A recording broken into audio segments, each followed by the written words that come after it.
আমার দেশে মৌলবীরা অনেক সময় বলে বসেন, পরে সময় দেওয়া হবে সুন্নতে, এগুলো হারাম। এই ধরনের কথা জায়েজের কোনো দলিল নেই।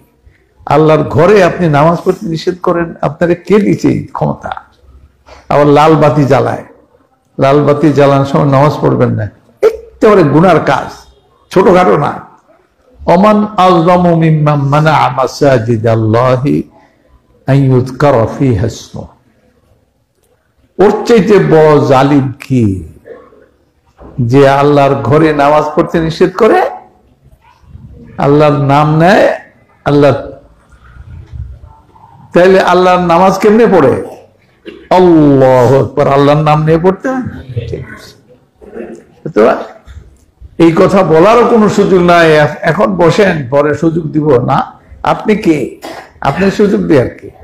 শরীয়তে সুযোগ ফরজ ওয়াজিব করে রাখছে, আর আপনি এটা করেন। আচ্ছা, তো ওই লোক এসে বসে পড়ছেন, নবী সাল্লাল্লাহু আলাইহি ওয়াসাল্লাম খুতবাটা বন্ধ করছেন। কি করছেন? কত বড় গুরুত্বপূর্ণ!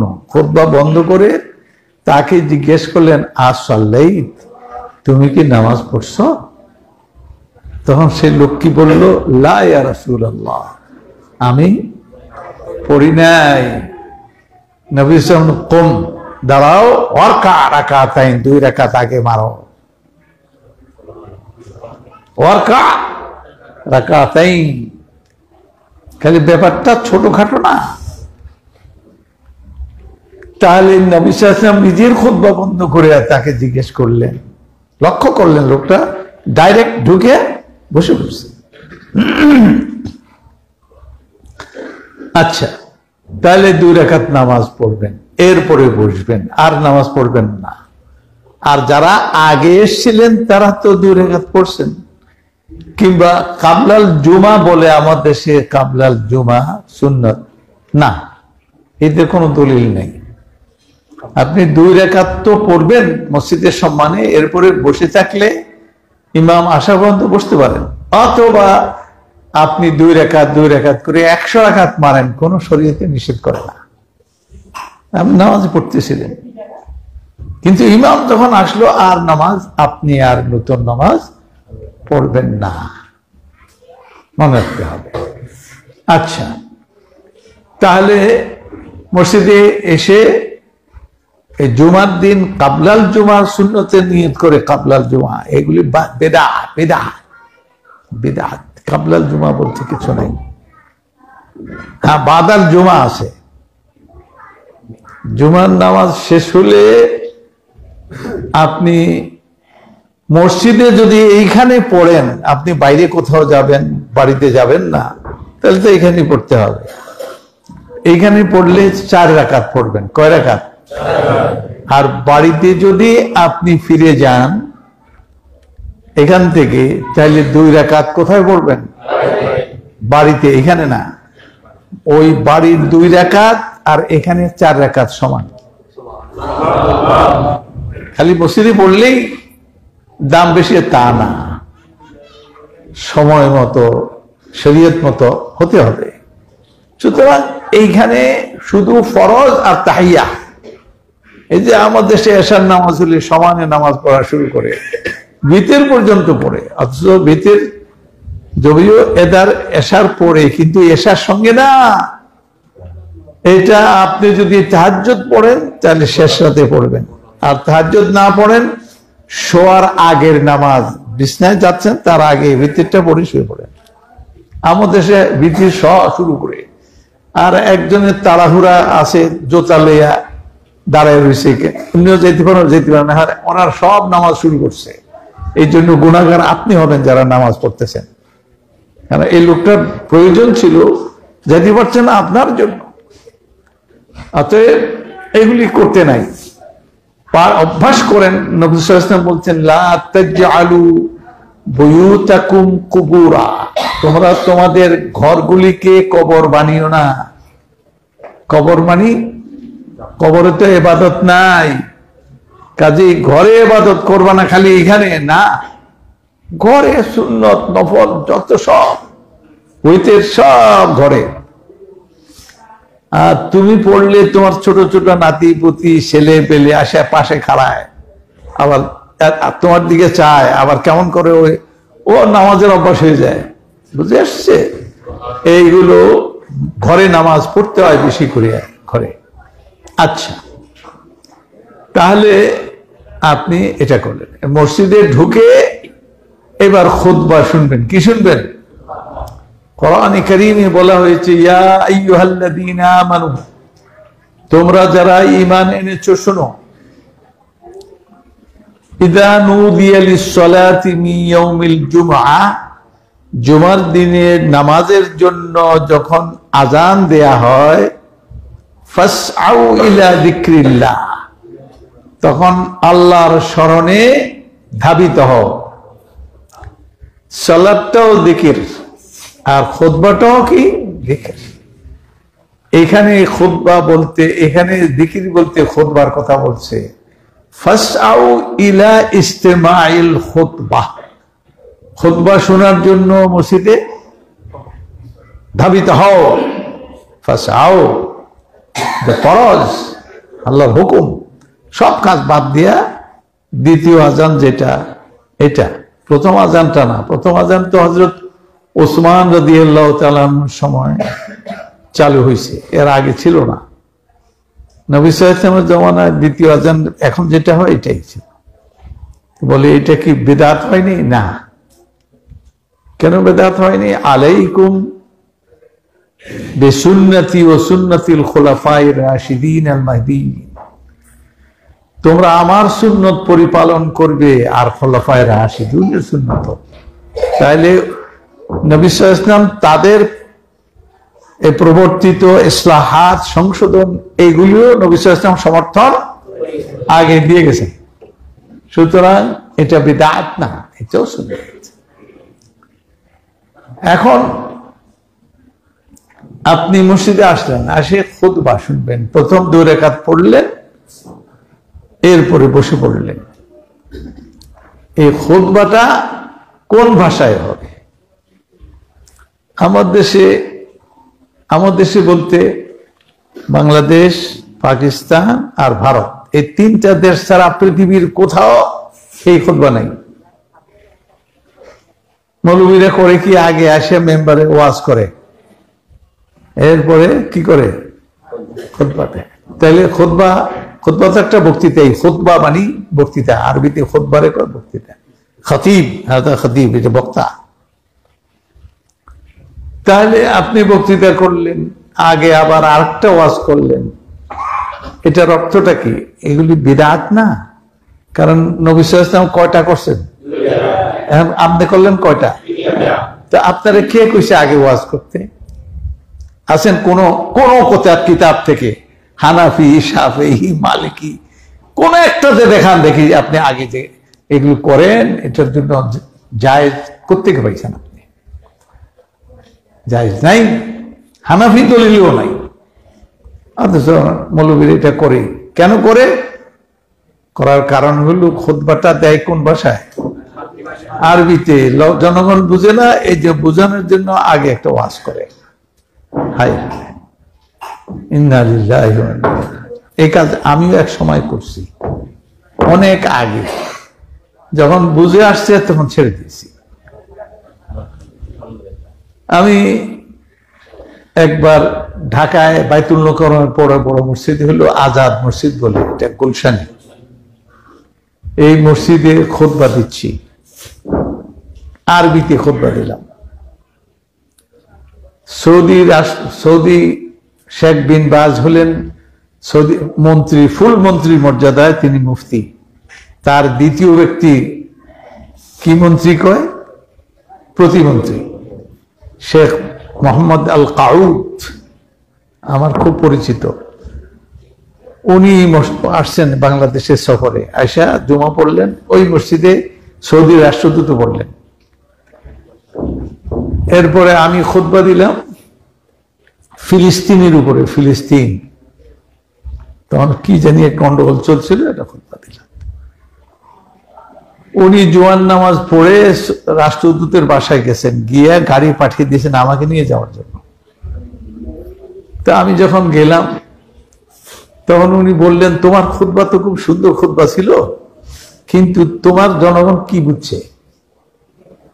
খামাখা তুমি একটা খুতবা দিলা, জনগণ কিছুই বুঝে নাই, এত ভালো খুতবা দিলা, তুমি বাংলা খুতবা দেয় নাই কেন?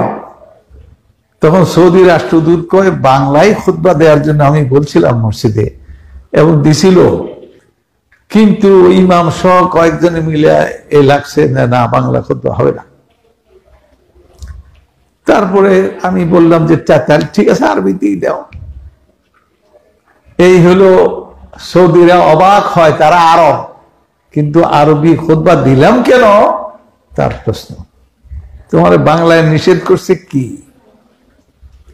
অমিন আয়াতিহি ইখতিলাফু আলসিনাতিকুম ওয়া আলওয়ানিকুম, আল্লাহর কুদরতের নিশানা, কুদরতের প্রমাণ দলিল কি? ইখতিলাফু আলসিনাতিকুম, তোমাদের ভাষার বিভিন্নতা। এটা ইংরেজি ভাষা, ও আরবি, তুর্কি, ফার্সি ভাষায় কথা কয়। যেমন আলওয়ানিকুম, তোমাদের রং, একজনের কালো, একজনের সাদা, একজন নাক বোতা, একজন খাড়া, এগুলি কার কুদরত?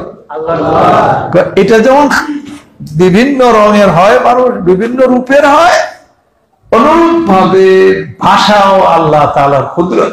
সুতরাং আরবি ভাষাই কুদরত, বাংলা ভাষাও কি? তো তুমি বাংলা ভাষায় খুতবা দেও নাই কেন? আপনারা জানেন পৃথিবীর উল্লেখযোগ্য যে দেশগুলো, এই দেশগুলো আমি ভ্রমণ করেছি, 50টা দেশ। আমি ওদিকে জাপান থেকে আমেরিকা পর্যন্ত বড় বড় দেশ আমি ভ্রমণ করেছি, খুতবা দিয়েছি। আমাদের দেশের মধ্যে ইউরোপের সবচেয়ে বড় মসজিদ হল ইস্ট লন্ডন মস্ক, পূর্ব লন্ডন মসজিদ, 13,000 লোক নামাজ পড়ে।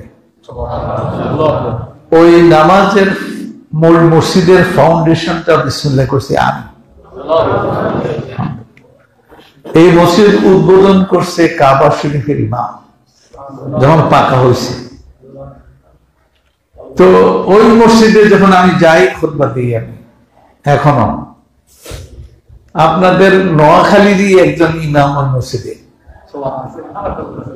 এবং তারেকের নাম জানেন, তারেক মুনাওয়ার আমার ছাত্র, ওই তারেকের ভগ্নিপতি হইল মসজিদের ইমাম। আমি গেলে আমি খুতবা দিই। কয় ভাষায় খুতবা দিই? 4টা ভাষা, কারণ 4 ভাষার লোক এখানে থাকে। কি কি ভাষায় খুতবা দিই? এখানে ইংরেজিতে খুতবা দিই, ইংরেজিতে আমি এমনি দিতে পারি না, লিখে নিয়ে যাই, পড়ে দিই, কারণ ইংরেজরা ওখানে থাকে, মুসলমান ইংরেজ। আর কিসে? উর্দুতে বক্তৃতা করি, কারণ পাকিস্তানি আর ইন্ডিয়ান উর্দু বুঝে। আর কিসে? বাংলায়, যেহেতু বাঙালিরাই মসজিদ করছে।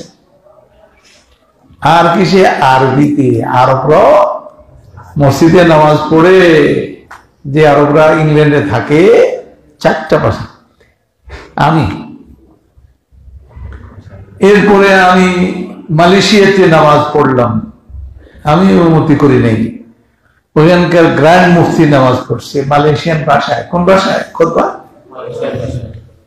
ইন্দোনেশিয়াতে ইন্দোনেশিয়ান ভাষা। যার যার দেশে তার ভাষায় খুতবা দেয়, খালি বাংলাদেশ, পাকিস্তান আর ভারত, এইখানে এটা এক ধরনের অজ্ঞতা।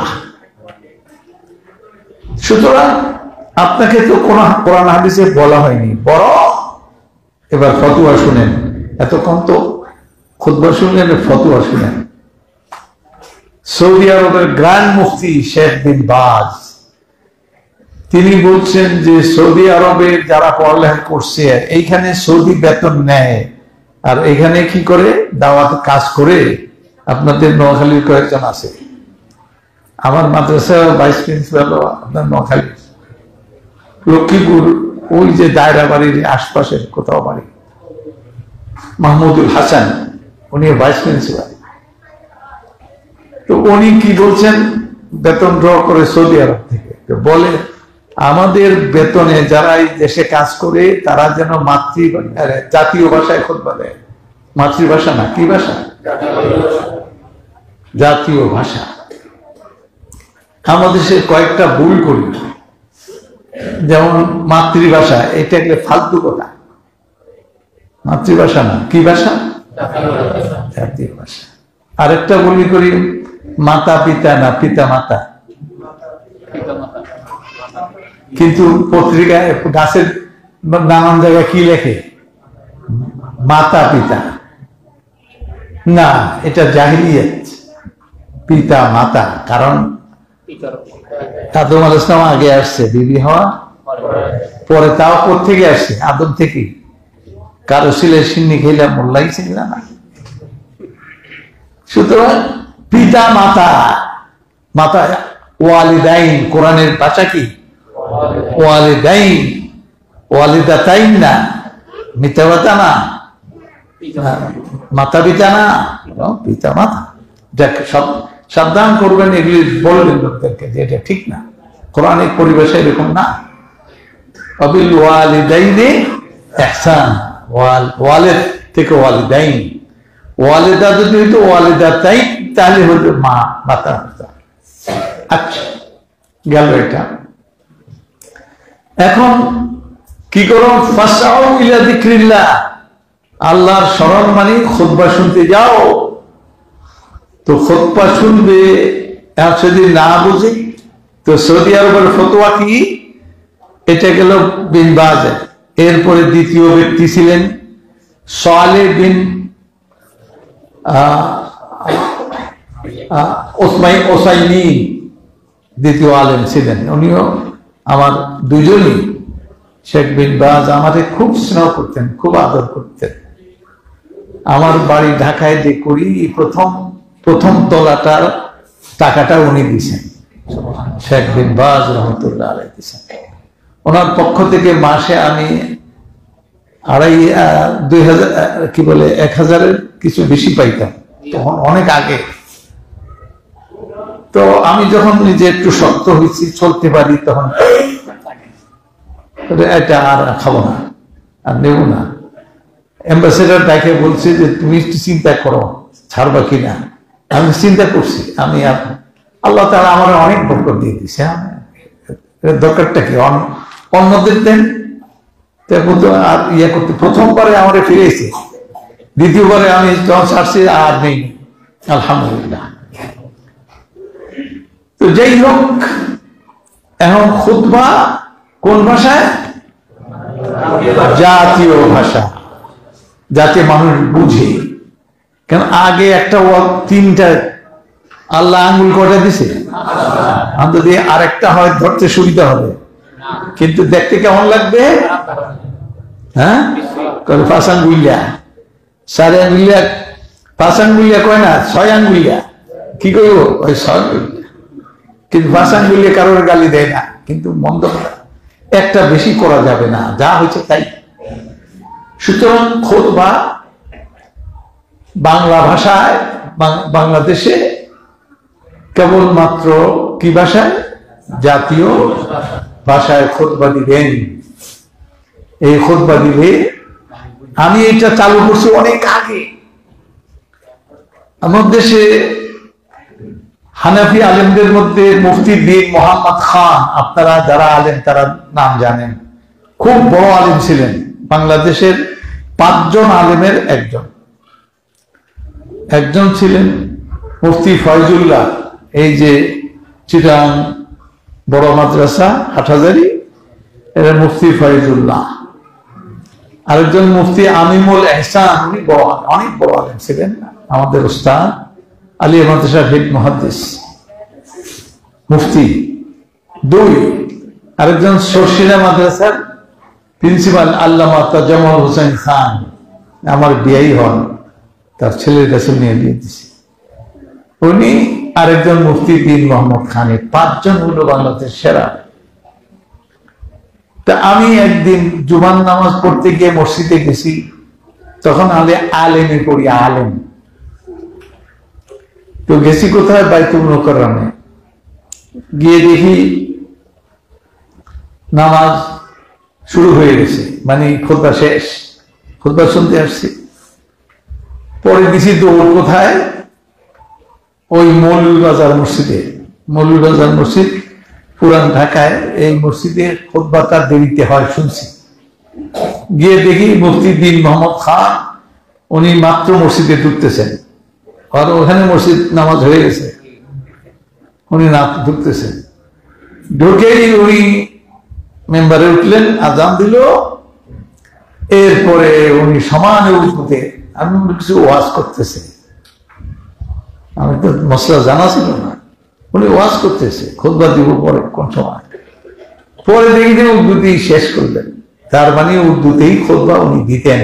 হানাফি শক্ত কঠিন আলেম, লালবাগ মাদ্রাসার উনি কি ছিলেন? মুফতি ছিলেন। এটা বুঝলেন? আমাদের দেশের লোকেরা জানে না, শোনে না। উনি এই দেশে দেখলাম ইয়েদের মধ্যে, হানাফিদের মধ্যে আর আলে হাদিসরা তারা জাতীয় ভাষায় খুতবা দেয়, কিন্তু উনি উর্দুতে খুতবা দিলেন। আমি পুরাটা শুনলাম, আলহামদুলিল্লাহ, আমি সাক্ষী। সুতরাং আপনারা জাতীয় ভাষায় খুতবা দিবেন, হালাল হারাম বয়ান করবেন, আপনারা শুনবেন, এগুলো করবেন। এরপরে নামাজ শেষ হয়ে গেলে কিছুক্ষণ বসেন, যে আবার মুনাজাত। আমার দেশে আপনাদের মসজিদে মুনাজাত হয় নাকি? না, হ্যাঁ মুনাজাত হয় না। মুনাজাত করতে পারবেন, যার যারটা তারটা। রুকু সিজদা যেমন জামাতের সাথে করলেন, মুনাজাতটা এটা করতে পারবেন না, এটা শরীয়তে নাই। আর নামাজটাই তো মুনাজাত। নামাজের শেষে প্রশ্ন করে, এখন শুরু। তাহলে আপনারা এই মুনাজাত করবেন না, কারণ নামাজটাই মুনাজাত। নামাজের অর্থ, নামাজ তো ফার্সি শব্দ, আরবিতে হইল সলা। সলা মানে কি? দোয়া। সলা মানে কি?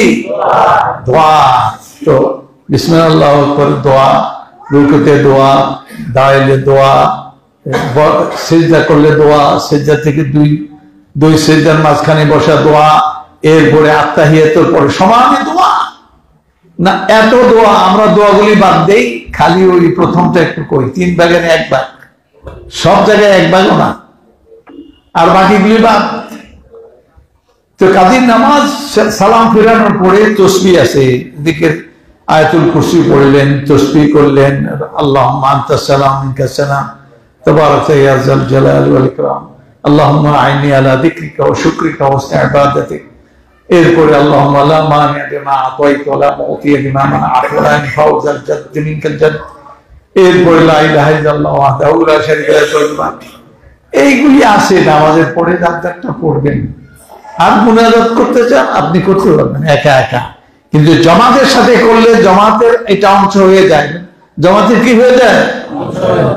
জামাতের অংশ না। কেউ যদি উঠে যায়, আপনি বলে বসেন, জামাত ছেড়ে হয় নাই, এখনো মুনাজাত রয়ে গেছে, করতে পারবেন? তাহলে এগুলি করেন কেন? এগুলি না জানাই হলো আমাদের সবচেয়ে বড়, কি বলবো, কথা না, আরো বড় কথা কি চাইছিলাম, আপনারা আবার হজম করতে পারবেন না যে কম না। তো যাই হোক, আর একদিনে সব কথা কইলে আরেকদিন দাওয়াত দিবেন আপনারা, আস্তে আস্তে দেরি করি। তাহলে এইভাবে সালাত আপনারা আদায় করবেন। আরেকটা জিনিস আমি বলি, আপনাদের মসজিদ বানান ঠিকই, মসজিদটা সুন্দর বানাইছেন, আমি যেই মসজিদগুলি বানাইছি ওই মসজিদে একতলা মহিলাদের জন্য আমি রিজার্ভ করে দিই। আপনারা নরসিংদী, আমার মূল মসজিদ নরসিংদীতে ১,৫০০ লোক নামাজ পড়ে, তো প্রতি তলায় ১,৫০০ করে হইলে ৩ তলায় কত? এর মধ্যে মাঝের তলাটা মহিলাদের জন্য। এরা রমজানে পুরা ভর্তি থাকে, রমজানে ইতিকাফও করে, এগুলি করে। আর কারণ মসজিদের মহিলাদের জন্য উত্তম জায়গা হলো কোথায়? নিজের ঘর। কিন্তু নবী সাল্লাল্লাহু আলাইহি ওয়াসাল্লাম আরেকটা কথা বলছেন, লা তামনাউ ইমা আল্লাহি মাসাজিদাল্লাহি, আল্লাহ তাআলার বান্দীদেরকে আল্লাহর ঘর সমূহ থেকে নিষেধ করবে না। কি করবে না? নিষেধ করবে না। এই জন্য সৌদি আরবের ফতোয়া হচ্ছে, কোন মহিলা মসজিদে যেতে চায়, স্বামীর অধিকার নাই তাকে না করার। কারণ নবী সাল্লাল্লাহু আলাইহি ওয়াসাল্লাম লা তামনাউ, ঘরে নামাজ পড়লে ভালো, কিন্তু মসজিদে যেতে চায় কেন? আলোচনা শুনবে, মসলা মাসাইল জানবে, এটা কি বাড়িতে সুবিধা আছে? এই জন্য মহিলাদের জন্য নামাজের আয়োজন করবেন। আমাদের জমানায় তো আমরা তো এক তালাক, কিন্তু নবী সাল্লাল্লাহু আলাইহি ওয়াসাল্লামের জমানায় একই তলায় মহিলারাও পড়তো, কারা পড়তো? সব সময় খোলাফায়ে রাশিদুনের সময় হযরত ওমর খুতবা দিচ্ছেন, বিয়ে শাদী কম করো, আরে বিয়ে শাদীতে দেনমোহর কি করো। এই বুখারীর মধ্যে হাদিসটা আসছে। এক মহিলা প্রতিবাদ করছে, মহিলা কয় আল্লাহ দিলেন আর আপনি নিয়ে যান, খবর কি? বলে কেন? আল্লাহ কয় আতাইতুম ইহদাহুন্না কিনতারা, তুমি তোমার স্ত্রীকে কি দিলা? স্তূপ পরিমাণ, এক তাল পরিমাণ সোনা রূপা হীরা জহরত চুনি পান্না অর্থবিত্ত টাকা পয়সা দিয়ে দিছ। আর যদি তারে যদি তালাক দাও তো আমও যাবে, ছালাও যাবে, বউ যাবে, এটাও যাবে, এক কপটটুকু ভয় করে না। মহিলা কয় আল্লাহ তো কইছে এক তাল পরিমাণ দিতে পারো, আপনি যদি কম করতে বলেন, এটা দলিলটা কই? চ্যালেঞ্জ করছে কি? মহিলা। আমাদের দেশে পুরুষ মানুষ করে দেখো কার কোন যায় কদ্দুর আছে, পুরুষ মানুষ, মহিলা আবার করবে না। মহিলা হযরত ওমর কি বললেন? তিনি বললেন আসাবাত ইমরাআতুন ওয়া আখতা ওমর, একটি মহিলা সঠিক কথা কইল, ওমর তো ভুল করে ফেলল। সুবহানাল্লাহ, সঙ্গে সঙ্গে স্বীকার করলেন। আর আমাদের যদি ভুল ধরে, হাই সুবহানাল্লাহ, তর্জন গর্জন কারে কইবা। হযরত ওমর কয় আসাবাত ইমরা, একটি মহিলা, মানে যে কোনো একটা মহিলা হইল, হক কথা কইলে মহিলাই কি, এটা সঠিক কথা, দলিল দিয়ে কথা বলছে। কারণ তিনি ছাত্র কার? নবী সাল্লাল্লাহু আলাইহি ওয়াসাল্লাম। নবী সাল্লাল্লাহু আলাইহি ওয়াসাল্লাম কি পড়াইছেন, কি শিখাইছেন? তিনি বলছেন কুল্লুকুম খাত্তা, তোমাদের প্রত্যেকেই ভুল করো। মানে কি আমরা ছিলাম না আবু বকর ওমর ছিলেন? কারা? তো প্রত্যেকেই ভুল করো। খায়রুল খাত্তাইনা তাওয়াবুন, তবে উত্তম ভুল তারা করে যারা তওবা করে, সংশোধন করে। সুবহানাল্লাহ। তো তিনি তার সাহাবারা ভুল করতে পারে, আমরা কিন্তু ভুল করি না। আমি নবী হইলে আমার ভুল করবো কেন? নাউযুবিল্লাহ মিন যালিক। সুতরাং এখন দ্বিতীয় কথা, মসজিদ হলো এক নম্বরে কি, কিসের জন্য? ইবাদতের জন্য। ইবাদত বলতে কদ্দুর বুঝাইছি, ব্যাখ্যা করছি, মনে আছে? ফরজ, আর আসে কি? তাহিয়া। আর ইবাদত বাড়িতে, হ্যাঁ, কোথাও আপনি বাইরে চলে যাবেন, বাড়িতে ঢুকবেন না, তো ঠিক আছে সুন্নত পড়ে যান, তবে 4 রাকাত পড়বেন, 2 রাকাত দিয়ে চালাতে পারবেন না। 2 নম্বর মসজিদের কাজ কি? একটু আগে কি জানেন নবী সাল্লাল্লাহু আলাইহি ওয়াসাল্লাম কি করলেন? শিখাইলেন। কোথায় শিখিয়েছেন? তার মসজিদের নবী সাল্লাল্লাহু আলাইহি ওয়াসাল্লাম মাদ্রাসা কোন ছিল? হযরত আবু বকরের জামানায়, হযরত ওমরের জামানায়, উসমান রাদিয়াল্লাহু তাআলা আনহুম আজমাইন, এদের জমানায় কোন আলাদা মসজিদ ছিল না। শুধু তা নয়, 180 হিজরি পর্যন্ত মসজিদের বাইরে মুসলমানদের কোন শিক্ষা প্রতিষ্ঠান ছিল না। আলমে ইসলামী মুসলিম জগতে কত হিজরি পর্যন্ত? প্রায় 200 বছর। প্রথম সিরিয়াতে প্রথম আলাদা মসজিদ থেকে আলাদা মাদ্রাসা হয়।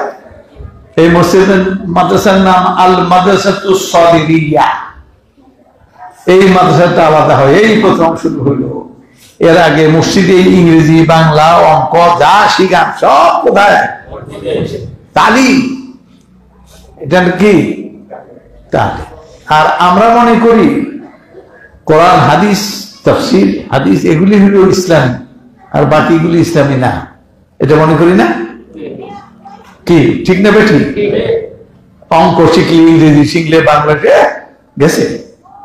আরে জাহেল, তুমি নিজে জানো না।